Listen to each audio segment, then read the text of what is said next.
Tim, Craig. welcome. Hi, Craig. Thank you very much for having me on. Started off, I noticed that you went to the F1 in Shanghai. I did, although I didn't manage to make the entire race. I only went to the Friday session. The tickets were really hard to get a hold of for the entire weekend. I would assume that because they haven't done it for a couple of years, right? Yeah, so I think it's actually been out, it was either for 4 or even 5 years. So I was there at the 19, I think. Right. 2019, yeah. Yep.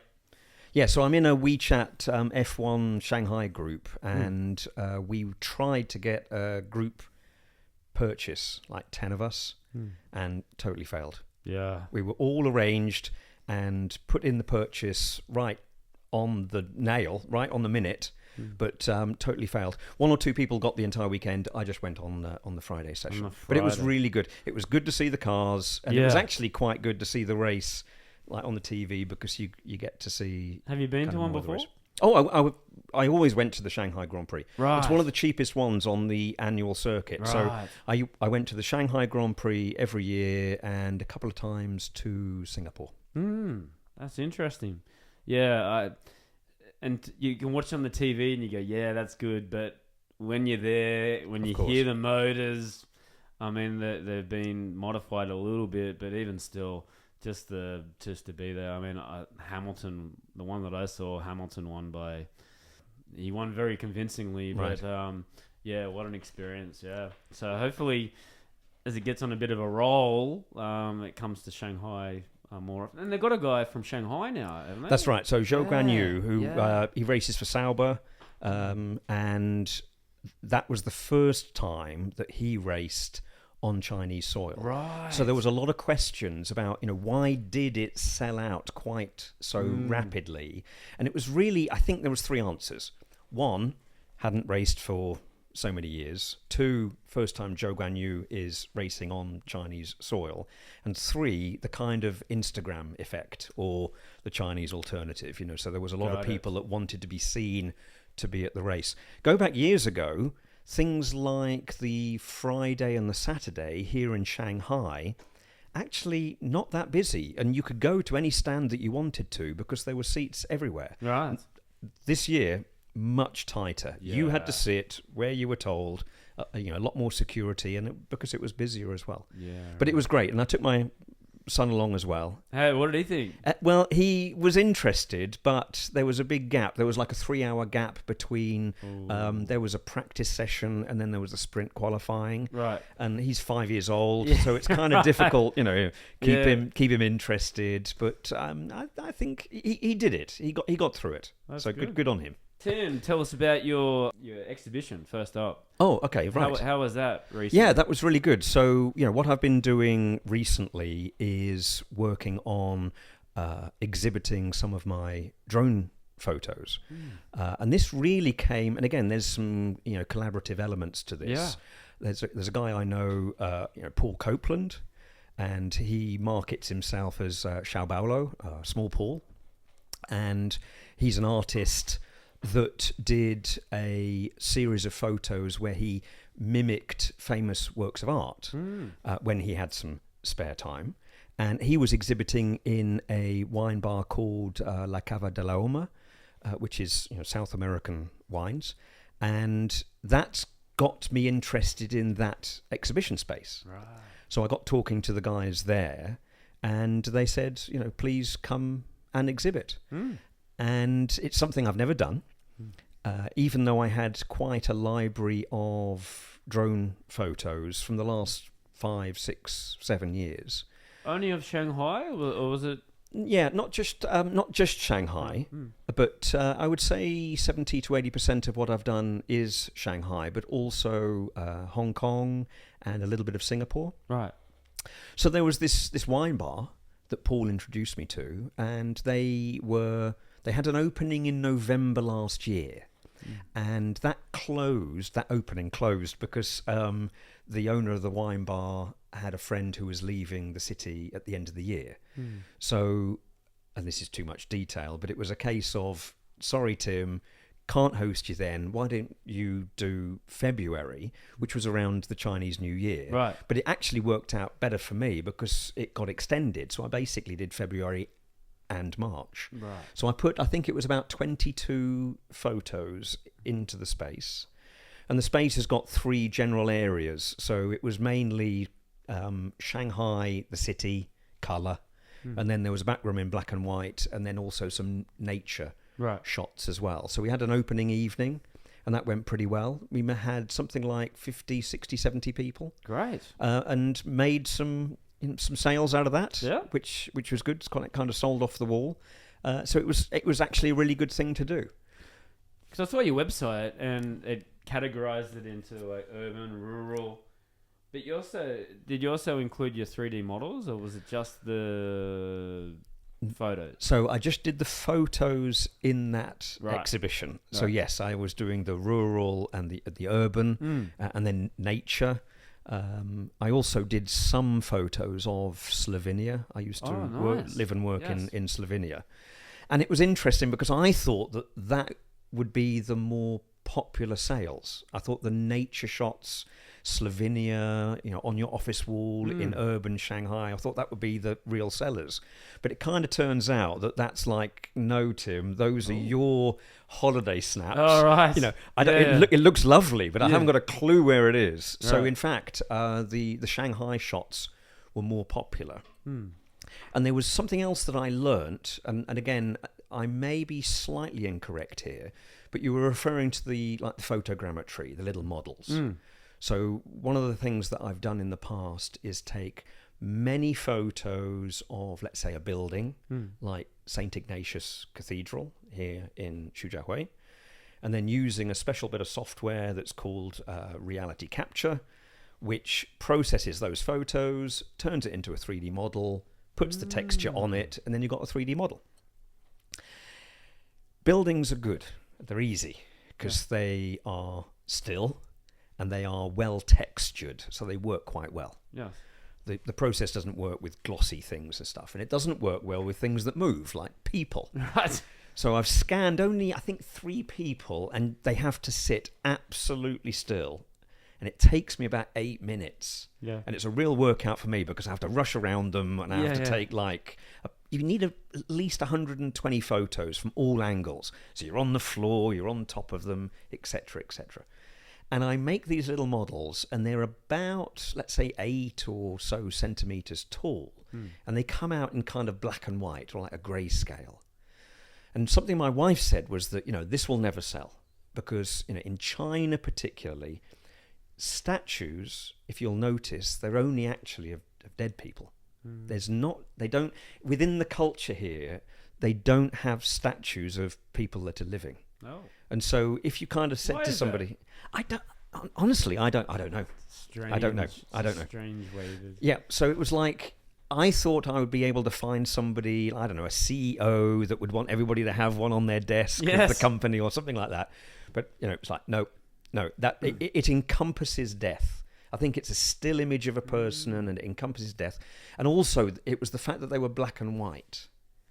And that's where I'll go back to where I was about 5 minutes ago. But the black and white photos of the city, so the drone photos now, not the models, I thought they would sell as well because they're these fantastically vast, dramatic images of the city, but they're in stark, harsh black and white.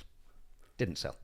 And so there's something about black and white. There's something about that stark, sharp reality that doesn't really gel with the Chinese culture and what they find interesting and good looking. So they want colourful. So a lot of the colour photos sold, and the most popular part of my exhibit really was when it's the city. It's recognisable as the city, but it is softened.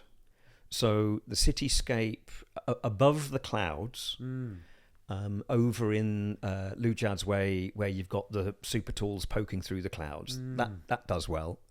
And then there was another one which was quite a large cityscape, but it was really early in the morning, so there was the morning mist. So those have, and oddly that one was black and white, but it's those that seem to have turned out to have been the most popular ones, where it's the city, but it's the soft city, so you can kind of put it on the wall and go, that's at least an interesting vista and not too harsh on the eye. I'm just sitting here, just visualizing those pictures that you're just talking about. Mm-hmm. I can just see the time that it would take to do it. You'd have to have like the weather. You have to be the right place at the right time. Yep. With the clouds. How are you managing to do that? And do you need a certain drone? A lot of people, especially here in China, a lot of people are flying DJI drones. So the one that I've taken the majority of my photos with is the DJI Mavic Pro 2. Right. Okay, so it's like the second generation. Okay. In that particular run, I mean, DJI is doing a fantastic job. They're doing a great job globally as well. And they've got different strains of drone. So the Mavic Pro strain is now up at like a level 3. And the level 3 Pro Cine, I think it's called, is actually quite expensive, and it's great, and it's got multiple cameras on it. Right. And then you've got like these minis and the mini pros that are super light, and so you can take them anywhere around the world. And then you've got other FPV, so first person vision, like racing drones, but they have those as well. So I'm still using the Mavic Pro 2, which actually I think came out in 2018, so it's old, and I need to upgrade if I can. Yeah. As far as back to your question about, when. Yeah. With the city, you do need to keep an eye absolutely on the weather. And the most important thing is the clarity of the atmosphere. So if it's nice and clear, right, okay, get the drone up. So often I would come back from work, and if there's a good sunset and the atmosphere is clear, it's like, right, I'm going to be late for dinner because I'm going to go up on the roof. The time is now. Dara said, yeah. I don't know if I'm getting myself into trouble here, but right, I'm going to go up on the roof and I'm going to go and fly the drone for 10 minutes and try and capture what we've got here. Yeah. Now, I know that might sound a little bit bizarre because I'm talking about misty photos. I mean, there's a difference there. There's the morning fog or there's the morning clouds, but you do still need the clarity of the atmosphere. So it's not like smog or fog. You wouldn't take a photo through the fog. You'd rather get above that. In the past, I've been in situations where I've just been super lucky, press the photo button once, grab a nice vista, and you only see it when you're in, I use Lightroom, so it's not like Photoshop, but it's Lightroom, so you're just enhancing colours or turning things black and white. You're not actually doing any compositing, you're not changing the image apart from the colours. But often you would take the photo and then you would only realise what you had when you're editing in post, as it were. It's like, oh, actually, this was quite a good image. And so I would often have only one or two. And so the misty morning, I actually call it 6 a.m. because that's when I took it. That one was actually one shot. And it's been a really popular one. Yeah. Conversely, the other popular shot, which was when I was above the clouds, and that was in December last year, and we had a 1 week where it was super foggy the whole week. And I never had the above the clouds shot.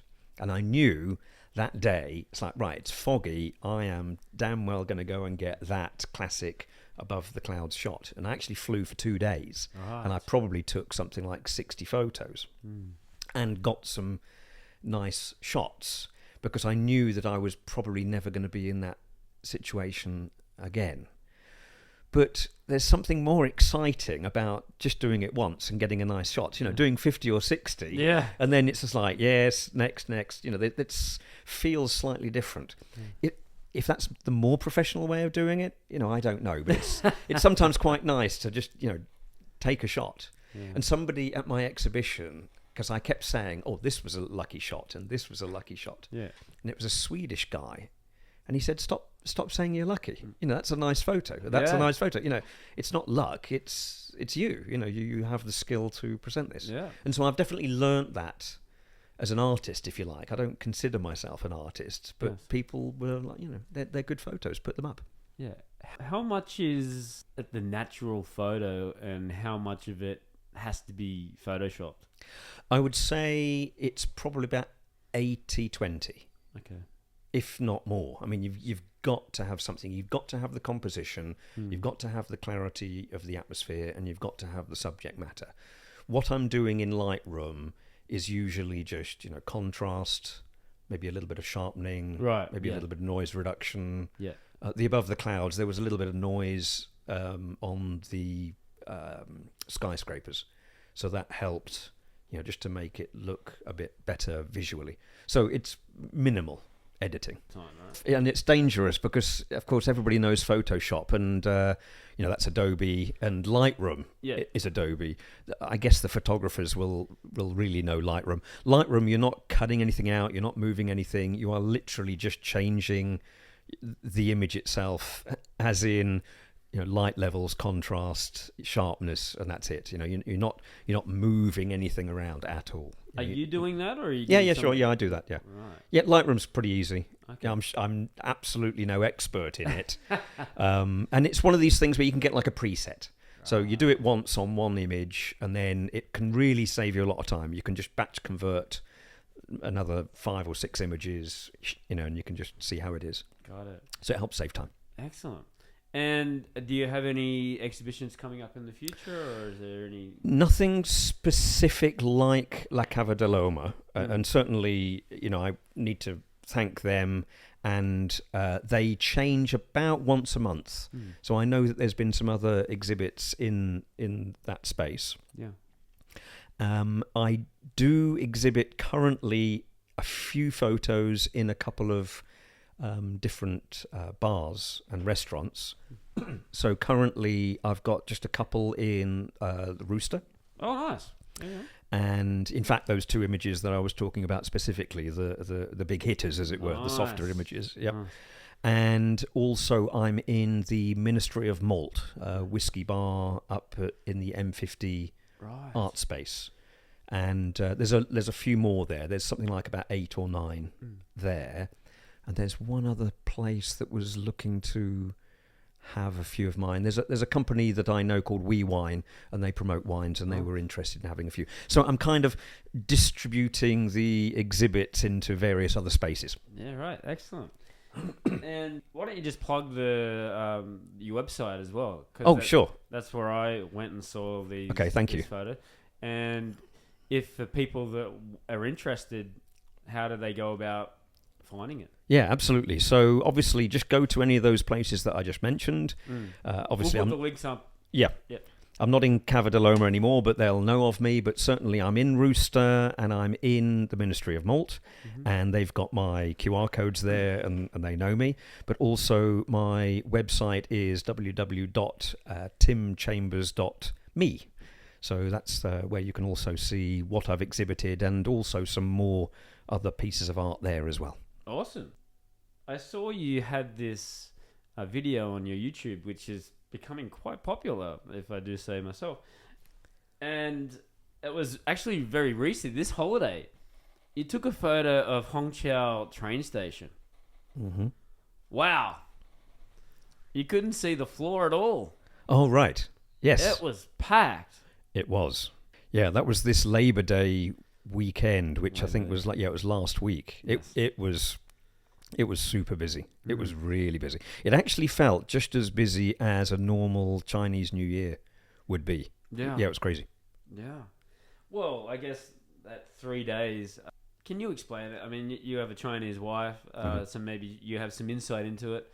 Why do they do these Chinese holidays where they have you got to work on a Sunday, then you have 3 days off, and then I've got to work this Saturday, 6 days.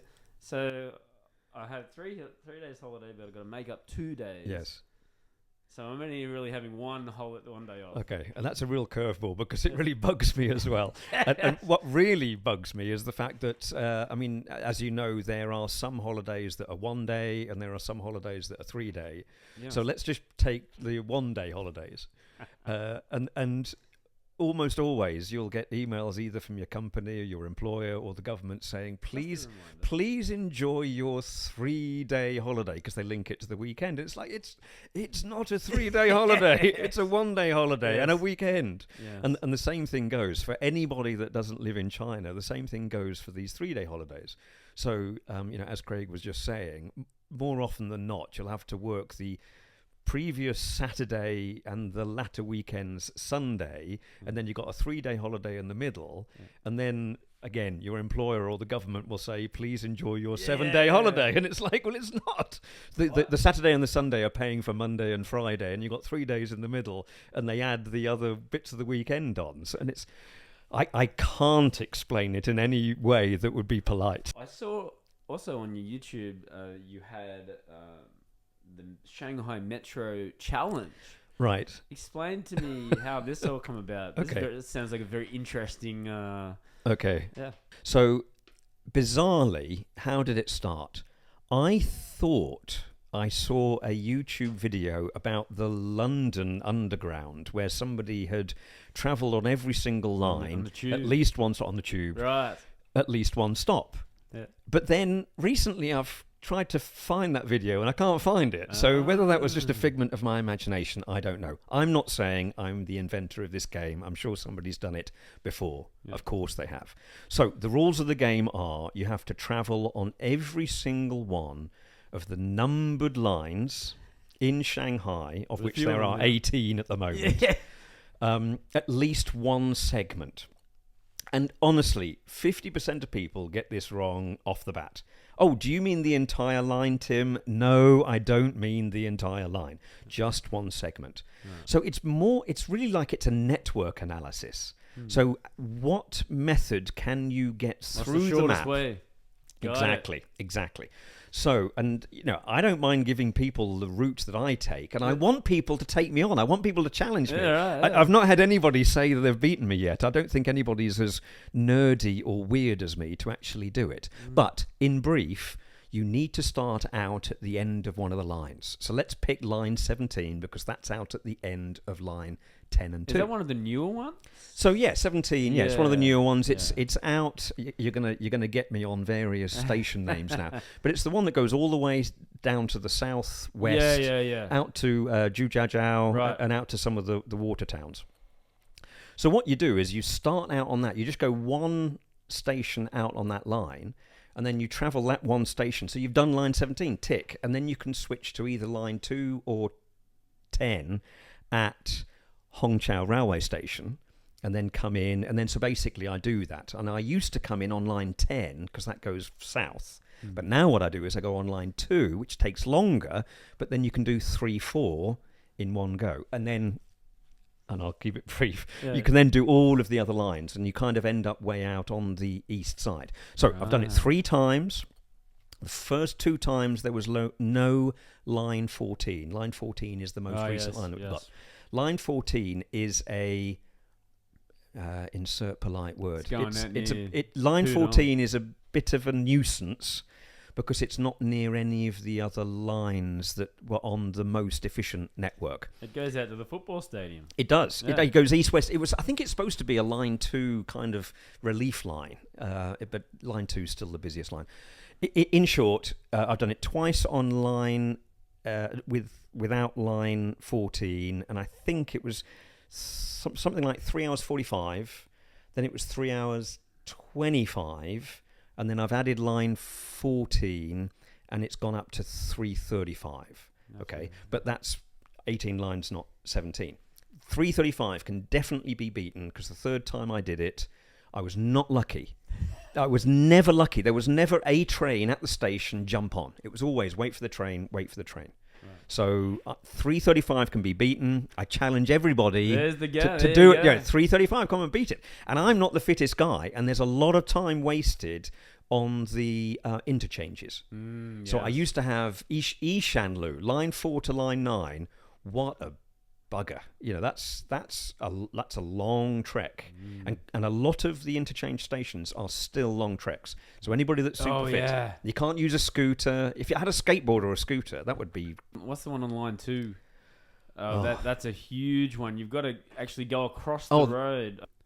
West Nanjing. Yeah. Well, that's lines 2, 12, and... that's 2, 12, and 13. Okay. And they're on each side of a block. I mean, you have to exit and walk a lot. Yeah. The route I have at the moment doesn't need any external transfers. Right, so you just get off and... But there's still some real buggers. There's still some really difficult transfers, and some of them are new. Some of them, there's one that's I want to say 813, but I'm sure that's wrong, and somebody will have a go at me. But some of even the new station transfers super long. Right. So you lose a lot of time there. I'll do it again. I want to beat my 335 because I wasn't lucky. The challenge is on now. Yes, and anybody, please post your times. I want to see some challenging. A lot of people say to me, "Okay, how can we make this more interesting? How can we involve alcohol as well?" And it's like, well, yeah, okay. What do you mean? There's 18 lines, 18 drinks. 3 hours, 4 hours. Yeah. Well, so like I said, I mean, 335 with all 18 lines at the moment, numbered lines. No Jinshan, no Maglev, no Pujan line, none of this rubbish. And people are like, so you want to involve booze. What are you supposed to do? Challenge number 1. Every time you change lines, you need to exit the station, find the nearest bar, and have a drink. It's like, do you know where some of these interchange stations are? They're in the middle of nowhere, so no, that's not going to happen. That's tough. Option number 2 is every time you do an interchange, you find not a bar, but at least a shop that will sell a beer, so a Lawson's, okay? But again, remember, that's 18. What are you going to do? That's 18 tinnies? Yeah. Well, you're not going to do it in 3 hours. You're going to need 6 or 7. I personally think, so my option 3, I think this is the best way of blending these two pursuits is a shot on an even line and the smallest Qingdao you can get on the odd line. Even, did I say even first time? So, shots and beers. But the trouble is that means clanking around the metro with all of these. So trying to go through security every. But that to me feels the best way of doing it. You know, is it possible to do 9 shots and 9 dumpies in something like 5 hours? Yes, but it's going to be that's going to be messy as hell. This could turn up into an amazing race. You could get some sponsors and do this as legit, and also be stopped by the Chinese transport police about halfway through. Exactly. I'm willing to give that a try if anybody's interested. But yeah, that's going to probably need bags with wheels on. Yes. Yeah. Yeah, that's a great challenge and was one that stood out for me. But the other one, the recent one that you've put out and you told me about it, The Emperor of the Sun. Yes. It says 37 years ago. That's right, yeah. When the movie come out? No, right. So the movie was shot, 37 years ago. Right. So this was The Empire of the Sun, which was a semi-autobiographical tale written by J.G. Ballard, who lived here in Shanghai in like the 1935-40 period, and it was all about his boyhood history. Right. And he was living out on Panyulu, near the cinema out there, right. Panyulu Xinhualu, right. which is where his boyhood home was, which is quite well known. It's kind of a club there. But what I wanted to do was to match shots with all of the Shanghai-based all of the Shanghai-based filming locations that were used in the movies. His home in the movie was actually in Kent in the UK, so that wasn't shot here in Shanghai. So there was things like the cathedral in Xujiahui, St. Ignatius. Yes. There's the Bund is used in the movie. The Peace Hotel is used, but the externals was actually a slightly different location. And they were behind the Park Hotel and they were along Suzhou Creek. So overall, there was about 4 or 5 locations used in the city. Steven Spielberg, it took something like a year for him to negotiate filming here in the city. And he did the filming here in 3 weeks. So, I mean, I don't know, but I kind of feel that there was limitations. Yes. It's like, right, you've got this much time and you've got these many places. Go. Take it or leave it. Take it or leave it. Yeah. Interesting. It really looks like you're really into the history of Shanghai as a whole. And do you feel it is helping tourism here, like for the foreigners especially? I'd like to think so. You're getting some major hits on this. Yeah, that one did pretty well. I try to put a YouTube video out about once a week. My subject matters change a little bit. I did transport mainly, so the metro, and I do like tram systems. People go really nerdy for trams. Yes. The Jiaxiang tram got 10k views. That was yes. Next, okay. Well, I'll leave that right there then. But people really go for the transport, and I think that's because they're interested in seeing China developing. The transport system is well known to be like world class, and it's new and developing. But also, it kind of gives people the ability to see what normal life is like. Getting off on and off trains and just seeing how things are. So that's where I started, and I didn't used to be so consistent. A bus here or a tram there or a metro line. What I've been trying to do recently is to actually put a video out once a week. Right. And the Empire of the Sun video has been part of that, as well as the Longhua airport video as well. So that's another historic one. You're ticking off my list here. Yeah, I'm sorry. You're right. Back to your question specifically. I love the history of the city, social history. Just because there's so much of it, and obviously the city has changed a lot over the last 100, 120 years. Because it wasn't a major city, like a big city, metropolitan. Well, no, absolutely not. I mean, it was. We can it's still only been like the last 30 or 40 years, maybe. Well, even less. Okay, so now you'll be testing my real knowledge of the city, but certainly there was a lot of international settlement here as early as about the 1820s, 30s and 40s. That's kind of where it started.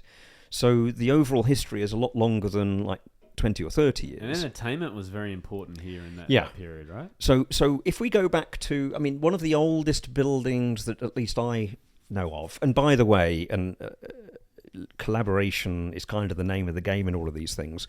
If people really want to know about the history of the city, then there's a society, there's the Historic Society, which is mostly hosted by Patrick Cranley and his wife, and there's other collaborators that they have. But, he's the real expert on history in the city. But one of the buildings that I think kind of gives us a real idea of a date is the Astor House Hotel. I don't have any notes in front of me, by the way, but the Astor House Hotel, I think it started in something like 1856 or something like that. But where it is right now, opposite the Russian Consul General, I don't think it was there until something like a little bit later, something like the 1870s.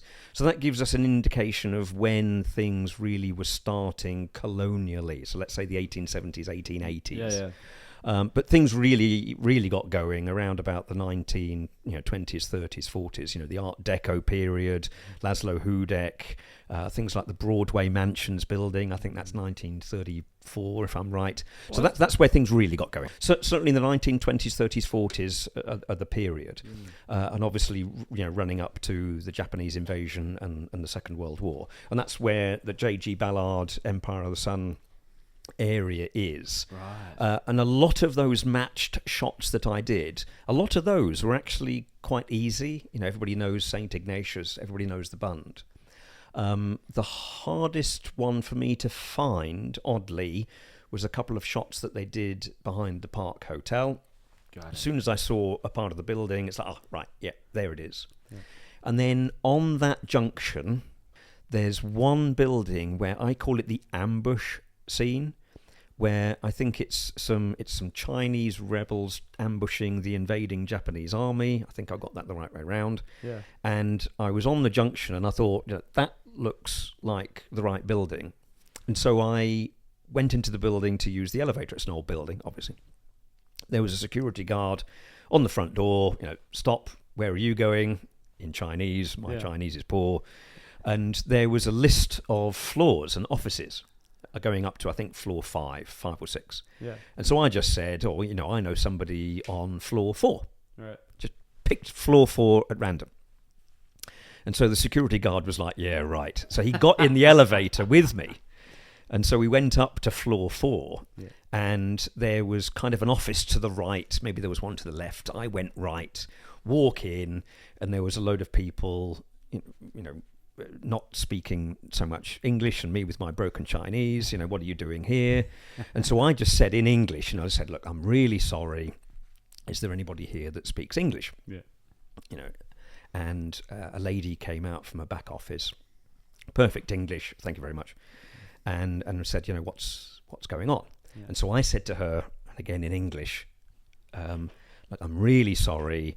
I don't want to waste your time. I've told the security guard that I know you. Obviously I don't. I'll just go. And she was like, yeah, but why are you here? And it's like, well, briefly, Empire of the Sun was shot on your building's roof, and so that's what I wanted to see. Oh, right, okay. She talks to the security guard, yes, I know this guy. Security guard goes. And then she's like, right, tell me more. And so 2 or 3 minutes, explain it a little bit more in detail. Right, let's get up onto the roof. She goes down, we go down, get the same security guard that was, not believing me and wanting to throw me out because I didn't know these people. And she got him to get the keys. And so we went up onto the roof, and I had the Empire of the Sun on my phone, so I matched the shots there and then.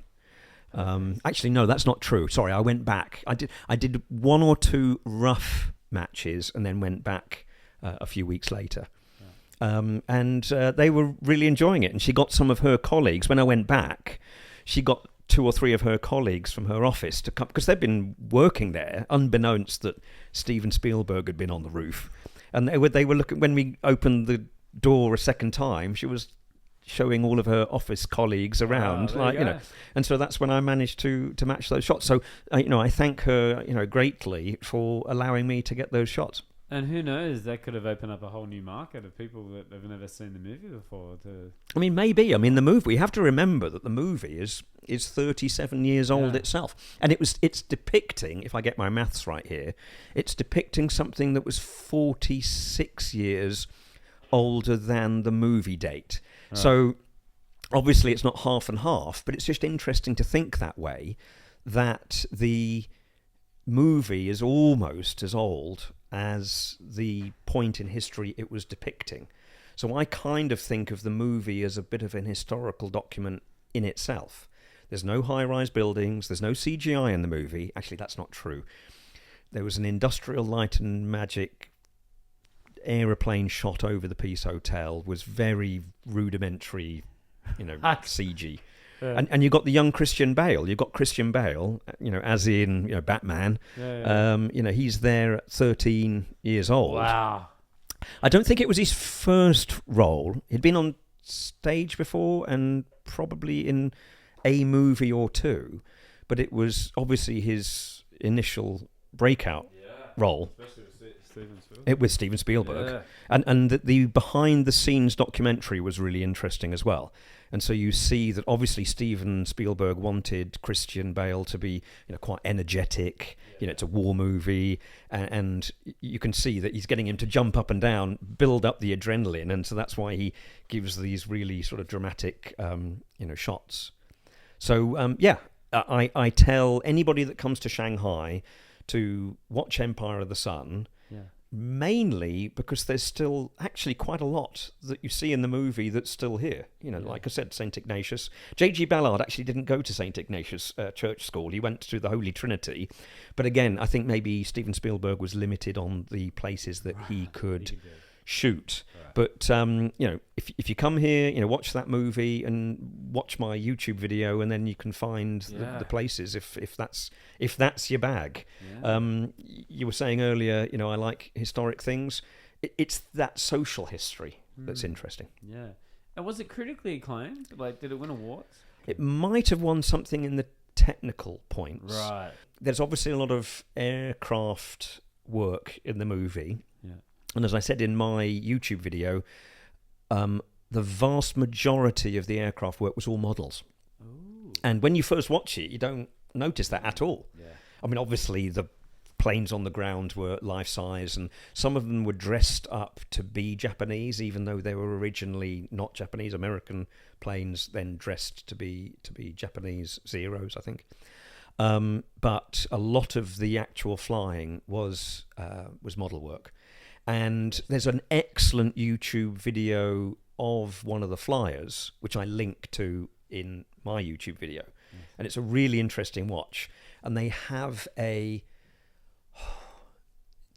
I think, is it a B-51 bomber? They have a really large model, and they were really proud of it. And it totally got cut from the movie. And J.G. Ballard is in the movie, in the colonial party scene early on in the movie, and he got totally cut from the movie. So it's like, weird. But the plain modeller's video is a joy to watch. Interesting. And we talked about it a little bit before about you've got like a city public transport video and the new Jiaxing train system? Jiaxing. So it's becoming a little bit harder to know what to do YouTube videos about. My videos tend to be in 3 different areas, if I didn't mention this before. So one is in transport, so trams, trains, metros. One is in kind of like Shanghai general tourism, and I suppose I would lump the Empire of the Sun into that, because that's really what it is. And then another one is expos. So we get a lot of exhibitions here in Shanghai. And they are, dare I say it, they're really easy videos to do because they're linear in time. So you go to the expo, snap, and then when you're editing, which is the real pain of any YouTuber's life, if you do the editing yourself, which is what I do, at least with an expo, you can just top and tail, delete the shots that are rubbish, and you're done. Got it. Post it. Yeah. And I thought they were going to be really popular. What with constraints of travel that we've had recently. Hey, look at the expo. You don't need to fly. I'll show you around. Got it. My YouTube channel is going to take off because everybody's going to want to watch that and not travel. No. You can put surveys out on YouTube now, and I put a survey out saying, should I stay the same, concentrate on expos, history, or transport? And everybody said, stop doing the expos, Tim. Oh, there you go. So there you go. So I've stopped doing that. To your point, so the Jiaxing tram, what I'm having to do, because I've mostly covered Shanghai, is look around. Suzhou, Hangzhou, Jiaxing, and that's quite a new tram system. And I'm getting more and more involved in Ningbo. So I'm going to start focusing a little bit more there as well. So I'm spreading out a little bit, doing public transport surrounding Shanghai, but also trying to continue to do at least some Shanghai videos as well, like the Metro Challenge, maybe some other challenges. I've also thought about maybe doing some videos of classic expat social locations. I'm trying not to say pubs and bars, because I mean restaurants as well. And partly because, as we know, there's been a lot of pressure on that sector, and we've had a lot of closures. So I just think it would be quite nice from an historic perspective to take some videos of the places that we still have. Hopefully they remain open, but if they close, then at least we've got a record of those. Got it. Why Shanghai? Okay, that's an interesting question. I've historically always worked for the same company. 32 years I worked for a company. Yeah. Thank you. Yes. 32 years I worked for an engineering company called IMI, which historically stood for Imperial Metals Industries. It was an offshoot from ICI, Imperial Chemical Industries, in about 1956 or something like that. And they are an engineering company that produces various solutions, but often based in fluid power, so pneumatics, or heating, ventilation, air conditioning, HVAC, and also into the energy sector as well. So I've been around the world. I'm very thankful to have worked for them for a long time. And during my tenure with them was in the UK for quite a bit, and also America, Croatia, Sweden, Germany, Poland. Not always living in these places, but often visiting them. And in early 2006, there was a guy fairly high up in the organisation said, we've got a factory over in Shanghai, China, Tim. My background is both quality and design engineering. And he wanted somebody to kind of make sure that the factory was okay from a quality perspective. Right. Back in 2006, things were different then. Is the China manufacturing good? Is the quality good? A lot of questions there. I mean, we now know that Chinese manufacturing is fantastic. Look at the EV sector. Yeah. Everything that they do is pretty good, but not necessarily back in 2006. So why Shanghai? I was part of this organisation and was basically asked, would you come out here? So I did that for 2 years, then went over to Slovenia, Croatia for 3 years to do a bit of design management work. That was a new acquisition, so it was kind of that steering position again.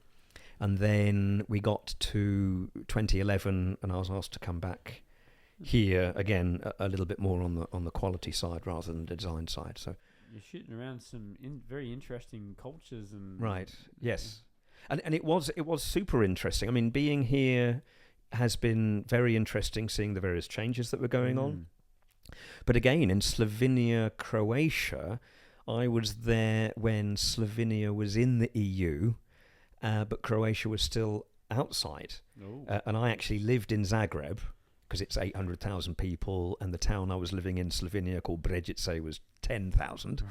So it's a very small town. Yeah. So I used to cross the border every day on the way to work, and I used to get a stamp in my passport. Yeah. So I got through 2 48-page passports in 3 years. And the border guards, they would recognise me. Yeah. I used to have a motorbike, and I once got stopped in St Mark's Square in Zagreb with a motorbike, 800cc VFR Honda, which you're not supposed to do. And I took my crash helmet off, and it was like, oh, you're the border guy, So, yeah. And I kind of joke, and again, this is a dangerous joke here, because I had like this estate car. It was like an estate Ford Focus, and I kind of say, and I never got stopped. I never got searched. Slightly older guy driving a boring car. It wasn't like a flashy, BMW or whatever. Yeah. And so I kind of said to people, after 3 years, I think this was after I'd finished, if anybody had wanted to smuggle anything over the EU border, they should have just used me, because in 3 years I must have crossed the border like what 365 times 3 minus the weekends, probably 1,000 times, and I never got searched. So. What are they doing? Dangerous areas that we are talking about now. But it was lovely. Slovenia is fantastic. Slovenia is like an unknown jewel. I was way over on the east side. I'm sorry to my friends in Brežice, but the landscape there is not as interesting as the west side. Right. The western side of Slovenia, oh my word. I mean, it's the end of the Alps. It's the eastern side of the Alps. I think they call them the Julian Alps there. But and again, I'm not going to try pronouncing or remembering any of the town names. But it's a fantastic. I mean, Ljubljana is the capital city, and that's mostly on the west side. And then going back even further, you're born in England. Whereabouts? In the UK, yes. Whereabouts? So I was born in Buckinghamshire, so South Bucks. There's a town called Beaconsfield. It's about 4 or 5 miles from Windsor. So we talked about this earlier. My next question would be, who's your football team? Yeah. Damn you. Yeah. So something I used to joke with some friends of mine was that there should almost be a guidebook on what will the Shanghai taxi driver want to talk to you about. Because you get in and you say, right, I'm English or British. We should say British, but they say Ingwaren. And of course, you get into a taxi as an Englishman, and it's like, right, tell me about football. Yeah. And I'm afraid to say it's just not one of my passions. Yeah. I'm into F1 and a little bit of rugby.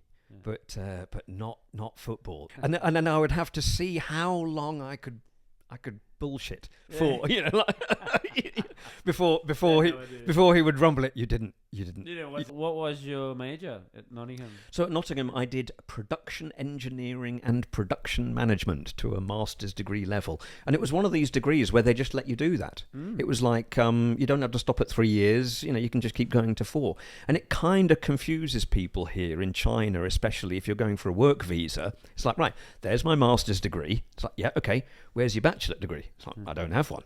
What do you mean you don't have a bachelor degree? And you have to explain. But yeah, that's what I did. And it was essentially it's engineering, but it's engineering with a lot of manufacturing input as well. So it was about where do you put your factory, how do you run your factory, and so it was kind of work-based engineering. So where does photography fit into that? A good question. I've always had a bit of a creative element. Yeah. I mean, I'm old enough to have done A-levels aren't that old. I did O-levels. I'm old enough to have done O-levels.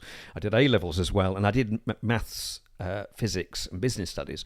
And I wanted to do art as well. Right. And I was kind of advised by the school. That's a bit weird. Why would you do? How convenient they don't want you to do art. Yes. Does any school want you to do art? But Tim, why do maths, physics, business studies, and art? So I've kind of always had this kind of dual thing going on. I'm not going to be flowery and say a split personality. That's just weird. But I've always had this thing of wanting to do at least something creative.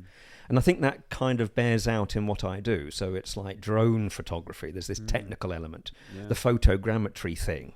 I was kind of into web design and graphic design. So kind of always trying to blend, I was a 3D CAD designer for years, in the chair.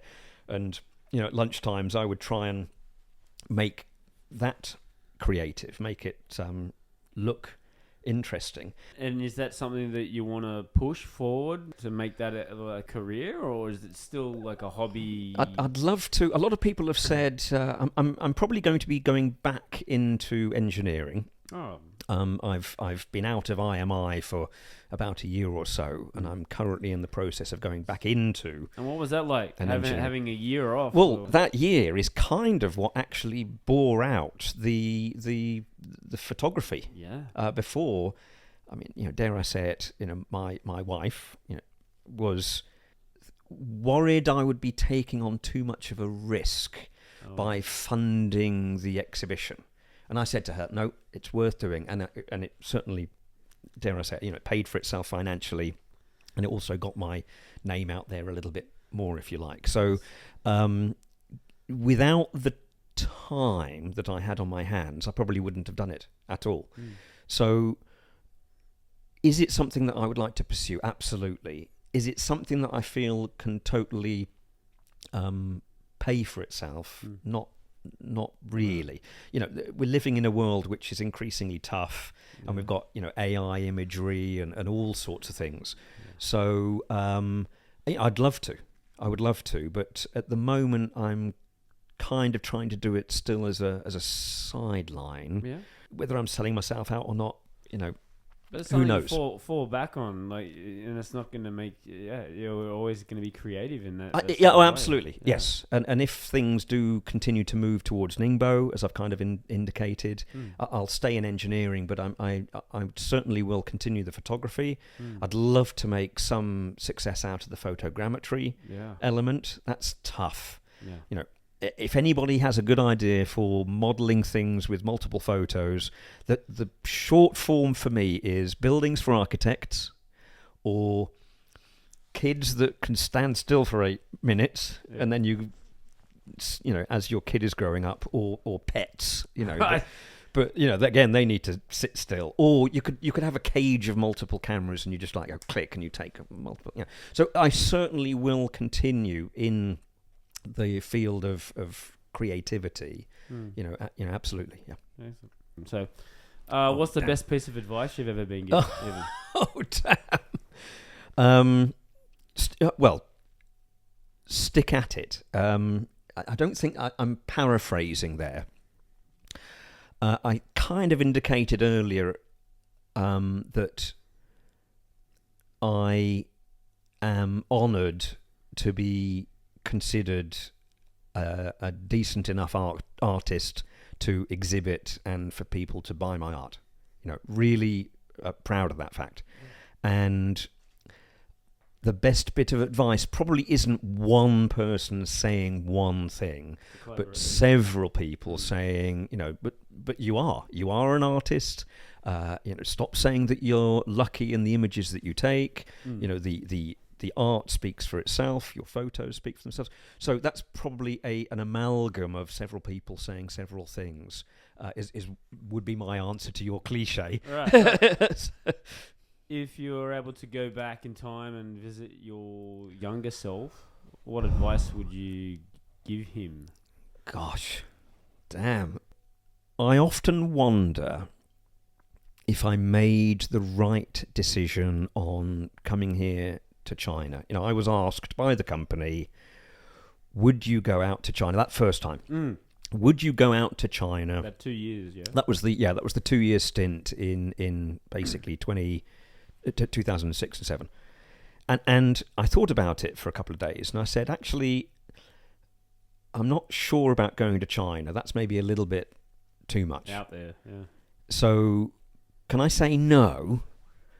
But please keep me on the list of considered, because I'd only ever worked in the UK up until then. And this is back when people really didn't move around the globe that much, or at least as engineers. Yeah. So I said, well, look, can I say no, but please keep me on the list of potential other countries like Europe. And I was shocked when my boss at the time said no. It was just a flat no. And it was like, well, no, I've gone out of my way to choose you because you're the right guy with the right skill set to go to China and be the quality overseer. And if you're not going to, reciprocate and accept that and agree, then you go to the back of the line. But is that where you met your wife?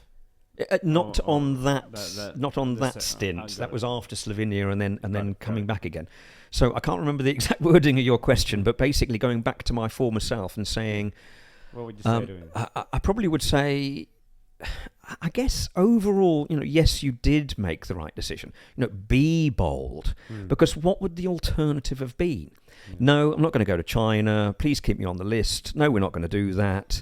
Right, okay, I'm going to sit on my hands and stay in Bristol being a CAD engineer for the rest of my life. And I'm not saying that's a bad thing. Yeah. Other people have done that. But by saying yes, that was the first step on my journey to see that list of countries that I gave you earlier. The China. Honestly, that company got me around to Korea, Japan, China, Sweden, Poland, Germany, Slovenia, Croatia, Switzerland, America, Mexico, India, Singapore, Australia. All of these, Sydney and Melbourne. Good on you. So, just north of all Sydney. of these places. And if I'd have said no, then it would probably be like, well, you can stay in Bristol. So hello to all our friends back Yeah. at home. So social medias. Again, right. just tell us where we can find you, like for international and Chinese, so your WeChat and whatnot. Gotcha. So yeah, obviously I'm on WeChat.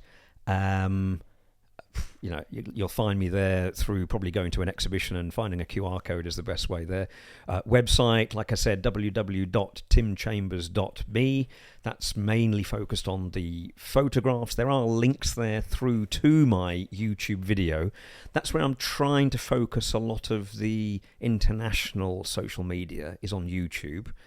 It's a tough gig nowadays to grow, but I'm about to go through 6,000 subscribers on the YouTube channel.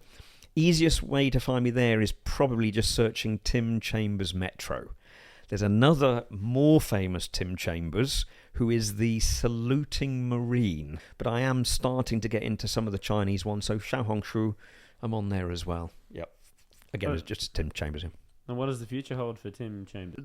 The future for me is getting back into a new job, staying in creativity, learning a lot more about Ningbo specifically, and also trying to get into the other Chinese social media spaces that we touched upon, Xiaohongshu, Bilibili, etc. Because obviously we have certain restrictions here in China with Yep. the YouTube and Yeah, whatnot, absolutely. So.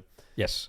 I work together. Last collaboration I'll mention is, I work often with Ned Kelly of That's Shanghai, and I kind of helped him out, in that period 2 or 3 years ago. Is he Australian?